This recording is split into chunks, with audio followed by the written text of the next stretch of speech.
Welcome back friends, ये हमारी video number 5 class 12 computer science with Python series के लिए। और अब हम स्टार्ट कर रहे हैं हमारी यूनिट 2 डेटाबेस कॉन्सेप्ट्स को।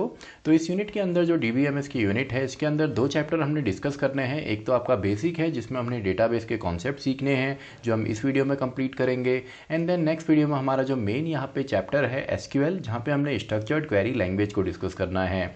तो यहाँ पे थ्योरेटिकल चैप्टर है, केवल कॉन्सेप्ट यहाँ पे समझने हैं डेटाबेस के, तो इसको हम थ्योरेटिकली यहाँ पे समझेंगे। तो इस वीडियो के जो नोट्स हैं आपको पीडीएफ के फॉर्म में डिस्क्रिप्शन में मिलेंगे। और अगर आपने प्रीवियस वीडियोस या प्रीवियस चैप्टर्स नहीं देखे हैं तो पूरी जो प्लेलिस्ट है उसका लिंक भी आपको डिस्क्रिप्शन बॉक्स में मिलेगा। तो स्टार्ट करते हैं। चैप्टर नंबर 5 है हमारा डेटाबेस कॉन्सेप्ट, जो कि आपका डीबीएमएस यूनिट के अंदर आता है। तो सबसे पहले डेटाबेस होता क्या है। तो database is a collection, can be defined as a collection of organised information या simply data stored in such a way that user can retrieve data quickly.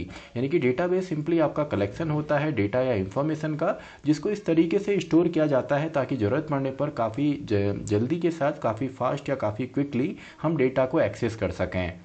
तो नेक्स्ट हमारा टॉपिक है डीबीएमएस। कई बार इसका 1 मार्क्स में या शॉर्ट आंसर में इसका फुल फॉर्म भी पूछा जाता है डीबीएमएस का। तो इसका फुल फॉर्म है डेटाबेस मैनेजमेंट सिस्टम। तो डीबीएमएस होता क्या है। DBMS is a set of programs, या सिंपली इसको हम सॉफ्टवेयर बोल सकते हैं, दैट इनेबल्स अ यूज़र, जो यूज़र को इनेबल करता है या सिंपली हेल्प करता है डेटाबेस को क्रिएट करने के लिए, डिफाइन करने के लिए, मेंटेन करने के लिए एंड अपडेट करने के लिए। तो डेटाबेस सिंपली आपका एक सॉफ्टवेयर है जो कि हमको हेल्प करेगा डेटाबेस को क्रिएट करने के लिए, उसको मैनिपुलेट करने के लिए। इसके एग्जांपल क्या है। माईएसक्यूएल है, माइक्रोसॉफ्ट का एक्सेस है, ओरेकल है, लिब्रा ऑफिस बेस है, ओपन ऑफिस बेस है। तो ये सभी इसके एग्जाम्पल हो गए। कई बार एग्जाम में इसके एग्जाम्पल भी पूछे जाते हैं एग्जाम के अंदर इसके। देन इसका एडवांटेज क्या है डीबीएमएस को यूज़ करने के लिए। सबसे पहले डेटा रिडेंडेंसी कम होती है, या सिंपली इसको हम रिमूव करते हैं। तो डेटा रिडेंडेंसी मतलब होता है डुप्लीकेट डेटा को रिमूव करना। आपने देखा होगा जब भी हम डिजिटल प्लेटफॉर्म पे अगर सेम टाइप का डेटा हम वहाँ पे इंसर्ट करते हैं दोबारा, तो वो आपका बताता है कि डेटा जो है वो ऑलरेडी एग्जिस्ट करता है।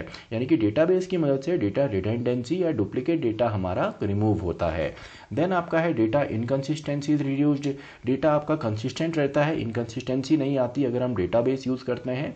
इनकन्सिस्टेंसी को आप ऐसे समझ सकते हैं, फॉर एग्जाम्पल स्कूल के अंदर आपने रिकॉर्ड अपना मेंटेन किया, क्लासरूम के अंदर भी, देन आपका कुछ रिकॉर्ड आपने मेंटेन किया है लाइब्रेरी में, कुछ आपका स्पोर्ट्स में है। तो अगर हम हर जगह पे अलग अलग डेटा रखते हैं अलग अलग सिस्टम्स पे, तो हो सकता है डेटा आपका इनकन्सिस्टेंस हो, कहीं पे डेटा आपका कुछ और हो और दूसरी जगह पे हम उसको कुछ और स्टोर कर लें। लेकिन अगर आपका एक सेंट्रलाइज्ड डेटाबेस होगा तो वहीं से आपको हम आपका जो डेटा है वो अलग अलग जगह हम शेयर करेंगे, तो डेटा का इनकन्सिस्टेंसी नहीं होगा, सिंगल जगह पे हम उसको अपडेट भी कर सकते हैं। देन आपका है data can be stored in at multiple location. DBMS की मदद से या डेटाबेस की मदद से हम अपने डेटा को मल्टीपल लोकेशंस पे स्टोर कर सकते हैं। देन आपका है कॉन्करेंट यूज़। कॉन्करेंट मतलब होता है जब एक ही डेटा को आपका मल्टीपल यूज़र या एप्लीकेशन यूज़ करें। जैसे आपने देखा है यूट्यूब पे कोई वीडियो है तो उसको आप भी देख सकते हैं, आपका फ्रेंड भी देख सकता है और मल्टीपल पर्सनस देख सकते हैं। तो डेटा तो एक ही है लेकिन उसको मल्टीपल लोग यूज़ कर रहे हैं, तो इसी को हम कॉन्करेंट यूज़ कहते हैं। और इसी के साथ साथ यूज़र के अलावा मल्टीपल एप्लीकेशंस भी यूज़ कर सकती हैं। देन आपका डेटा सिक्योरिटी काफ़ी हाई रहती है और डेटा का बैकअप भी हमें मिलता है डेटाबेस के साथ, ताकि ज़रूरत पड़ने पर उसको हम रिकवर कर सकें। अब यहाँ पे कुछ एडवांटेजेस डिसएडवांटेज भी हैं डेटाबेस के, जैसे high cost of installation and upgradation. देखिए अगर आप ट्रेडिशनल फाइल सिस्टम से डीबीएमएस में शिफ्ट होते हैं तो आपको वहाँ पे इंस्टॉलेशन जो कॉस्ट है वो देना पड़ता है, अपग्रेड करने के लिए आपको यहाँ पे कॉस्ट आता है, और कई बार डेटाबेस फेलियर जो है वो डेटा लॉस को भी यहाँ पे ले करके आता है। इसके अलावा जब भी आप डेटाबेस को इंस्टॉल करते हैं तो आपका ट्रेनिंग का भी कॉस्ट आता है, यानी कि आप डेटाबेस एडमिनिस्ट्रेटर वहाँ पे रखेंगे, एक टीम वहाँ पे आप बनाएंगे, तो ट्रेनिंग काफ़ी ज़्यादा कॉस्ट आता है। अब हम बात करते हैं रिलेशनल डेटा मॉडल की। देखिए डेटाबेस को बनाने के लिए अलग अलग मॉडल हैं, जैसे नेटवर्क मॉडल है, फ्लैट मॉडल है, इसी तरीके से आपका रिलेशनल डेटा मॉडल भी है। तो रिलेशनल डेटा मॉडल होता है जब हम डेटा को आपका टेबल्स के फॉर्म में स्टोर करते हैं या सिंपली रो एंड कॉलम के फॉर्म में स्टोर करते हैं। तो यहाँ पे आपका देखिए रिलेशनल डेटाबेस, कोई भी ऐसा डेटाबेस जिसमें आपका टेबुलर फॉर्म में डेटा हो तो उसको हम बोल देते हैं कि ये सिंपली आपका डीबीएमएस है या सिंपली रिलेशनल डेटा मॉडल है। तो इसके अलावा एक फुल फॉर्म भी पूछी जाती है आरडीबीएमएस। तो यहाँ पे डीबीएमएस तो सेम है, डेटाबेस मैनेजमेंट सिस्टम, लेकिन आर का मतलब यहाँ पे है रिलेशनल, यानी कि ऐसा डेटाबेस जहाँ पे रिलेशनल फॉर्म में डेटा स्टोर है क्योंकि टेबल को हम रिलेशन भी कहते हैं, जैसे ये टेबल है तो इसको हम रिलेशन भी कहते हैं, और इस टाइप का डेटाबेस जिसमें टेबल्स होती हैं उसको हम रिलेशनल डेटाबेस कहते हैं। तो कई बार इसके एग्जाम्पल पूछे जाते हैं। इसके एग्जाम्पल हैं जैसे MySQL है जो हम नेक्स्ट चैप्टर में डिस्कस करने वाले हैं, आपका ओरेकल है, आपका एक्सेस है, तो ये सभी आपके RDBMS के एग्जाम्पल हैं। इसके बाद कुछ टर्म्स यहाँ पे हैं जो कि RDBMS में यूज़ होती हैं या रिलेशनल डेटाबेस में यूज़ होती हैं, तो इनको हम देखते हैं। इसमें सबसे पहले है रिलेशन। तो रिलेशन आपका टेबल को बोला जाता है, यानी कि डेटाबेस होगा, उस डेटाबेस में बहुत सारी टेबल्स होंगी और हर एक टेबल में आपका रोज एंड कॉलम्स होते हैं।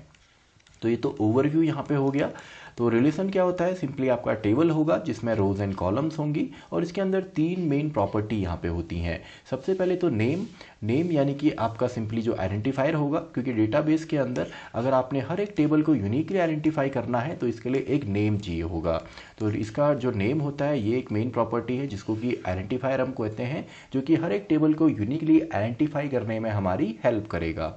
देन आपका यहाँ पे आ जाता है कार्डिनैलिटी। तो कार्डिनैलिटी होती है नंबर ऑफ रोज। जैसे आपका क्लास का रजिस्टर है तो इसमें कितने रिकॉर्ड हैं, कितने रो हैं, ये बताता है आपकी कार्डिनैलिटी। कई बार क्वेश्चन ऐसे भी आते हैं कि आपको एक टेबल दे देंगे, उसमें आपकी कुछ रोज होंगी और बोला जाएगा इसमें अगर हमने कुछ रिकॉर्ड ऐड कर दिए, फॉर एग्जांपल +5 हमने कर दिए रिकॉर्ड, तो कार्डिनैलिटी क्या होगी। तो नंबर ऑफ रोज टोटल आप काउंट करेंगे, वही कार्डिनैलिटी होती है। 1 मार्क्स क्वेश्चन में ये आता है। और दूसरा आपका डिग्री है। तो डिग्री होता है नंबर ऑफ कॉलम, यानी कि कितने यहाँ पे टोटल कॉलम है, फील्ड है, या सिंपली इनको हम एट्रीब्यूट भी बोलते हैं। इसके अलावा नेक्स्ट है टपल। तो टपल को ही रिकॉर्ड बोला जाता है, रो बोला जाता है, या सिंपली टपल भी बोला जाता है। तो एग्जाम में अगर रिकॉर्ड आए या रो आए या सिंपली टपल आए, तीनों चीज़ें हमारी एक ही हैं।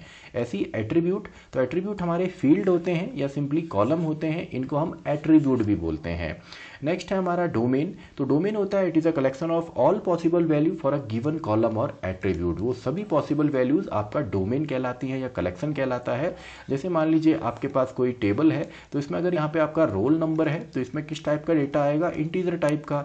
नेम है तो इसमें डेटा जो आएगा वो आपका कैरेक्टर या स्ट्रिंग टाइप का आएगा। ऐसी डेट है तो इसमें जो डेटा आएगा वो डेट एंड टाइम टाइप का आएगा। नेक्स्ट हमारा यहाँ पे है कार्डिनैलिटी एंड डिग्री। तो ये तो हमने देखा, कार्डिनैलिटी आपका number of record and degree number of column.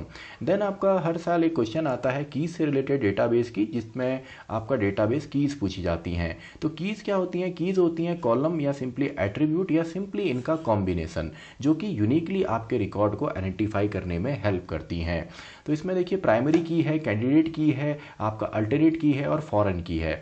तो इसको हम ऐसे समझ सकते हैं, किसी भी टेबल के अंदर हर एक कॉलम जिसमें कि आपका जो डेटा है वो आपका यूनिक होता है, वो सभी कहलाती हैं कैंडिडेट की। और इन कैंडिडेट की में से हमको सेलेक्ट करनी होती है एक प्राइमरी की, यानी कि कैंडिडेट की सभी ऐसे कॉलम जिसमें यूनिक डेटा है वो कैंडिडेट होती हैं, उसमें से हम एक को सेलेक्ट करते हैं तो प्राइमरी की होती है, और जो बची हुई की होती हैं वो अल्टरनेट की होती हैं। तो यही इसकी डेफिनेशन है। तो प्राइमरी की एक प्रॉपर्टी भी है। सबसे पहले तो जो प्राइमरी की होगी, जो कॉलम प्राइमरी की हम सेलेक्ट करेंगे वो आपका एम्प्टी नहीं होना चाहिए, यानी कि वो नल नहीं होना चाहिए, और दूसरा उसमें यूनिक डेटा होना चाहिए, क्योंकि अगर सेम डेटा होगा तो दो रिकॉर्ड हम पहचान नहीं पाएंगे। और एम्प्टी भी नहीं होना चाहिए। जैसे आपने देखा होगा क्लास रजिस्टर में आपका रोल नंबर होता है, स्कूल का रिकॉर्ड है तो उसमें आपका स्टूडेंट की आईडी होगी, कस्टमर टेबल में कस्टमर आईडी है, प्रोडक्ट टेबल में प्रोडक्ट आईडी है। तो यहाँ पे दो प्रॉपर्टी पूछी जाती हैं, एक तो एम्प्टी नहीं होगा, दूसरा यूनिक होता है। तो यहाँ पे सिंपल सी डेफिनेशन है प्राइमरी की it uniquely identifies each record in a table, it can not be empty and is always unique. ऐसी कैंडिडेट की set of all attribute which can identify each record uniquely, और इसमें से हम एक primary की बनाते हैं। और बची हुई जो कीज होती हैं आफ्टर सेलेक्टिंग प्राइमरी की, जो बची हुई की होती हैं वो होती हैं अल्टरनेट की। इसके अलावा एक और यहाँ पे टर्म है फॉरेन की। तो फॉरेन की क्या होती है, किसी दूसरे टेबल में अगर कोई कॉलम आपका प्राइमरी की तरह एक्ट कर रहा है तो उस कॉलम को हम बोल देते हैं कि ये फॉरेन की है, यानी कि ऐसा एट्रीब्यूट जो कि प्राइमरी की तरह काम करता है किसी दूसरी टेबल में, क्योंकि डेटाबेस के अंदर तो आपकी काफ़ी सारी की होंगी। तो यहाँ पे कुछ फॉर्मूले भी हमने लिख दिए बेसिक से। कैंडिडेट की क्या होती हैं, प्राइमरी की प्लस अल्टरनेट की। ऐसी अल्टरनेट की क्या होगी, कैंडिडेट की में से अगर हम प्राइमरी की को निकाल दें। ऐसी प्राइमरी की क्या होती है, कैंडिडेट की में से अल्टरनेट की को माइनस DBMS करके। इसके अलावा एक टर्म काफ़ी ज़्यादा पूछी यहाँ पे आती है कंपोजिट की। तो कंपोजिट की होती है जब आपके एक से ज़्यादा कॉलम होते हैं, कॉलम 1 प्लस कॉलम 2, और इन दोनों के कॉम्बिनेशन से अगर हम रिकॉर्ड को यूनिकली आइडेंटिफाई करते हैं तो इसको हम बोलते हैं कंपोजिट की।